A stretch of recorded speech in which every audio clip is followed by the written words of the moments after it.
This is what the Sri Lankan authorities want you to see. So the cameraman from State TV films a government official dispensing supplies to a fraction of the tens of thousands of homeless Tamils. But this is not the whole picture. We've not been allowed near the camps despite repeated requests, but those brave enough to speak out have given us written statements about the terrible overcrowding there, the poor hygiene and the atrocities they've witnessed by both sides. One woman with links to the camps but too scared to be identified told us of rapes inside them and of young men in particular being taken away by soldiers. I believe that there is sexual assault and harassment in the camps. I believe that these children and the young ones are going to get disappeared, but we don't know what is happening to them because there is no information, there is no transparency, we just don't know what's happening.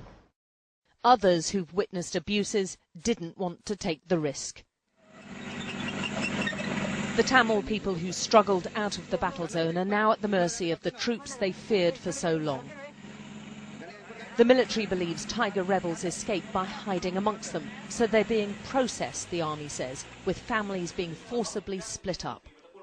Families who are separated, where you have a child with the mother and the father is in another location, or the child is with the father and the mother is in another location, that's quite high. Up to about 70 or so % are in this category. But we do also have children who are completely alone, and that is more urgent.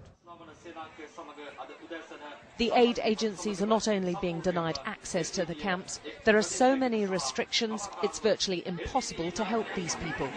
The camps are huge, some of them 100 acres large, yet the military has banned the agencies from using vehicles. And listen to this response from one government official when I asked him about the allegations of sexual abuse in the camps.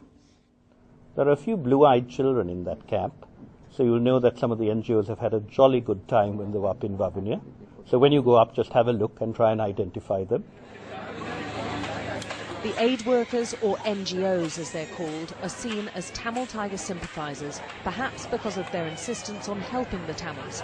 And many believe there's a campaign of turning public opinion against them. It often comes out into newspapers where a very bad portrayal of the NGOs is put forward, and we are viewed often as the white tigers. There's a nationalistic fever now, and while the government talks unity, the ground reality for the Tamil minority is very different. They feel alienated and talk of being forced to fly the Sinhalese flag or face being seen as traitors. And the Tamils believe this is just the start of a specific plan which has government support to persecute and intimidate them. Alex Crawford, Sky News, Colombo.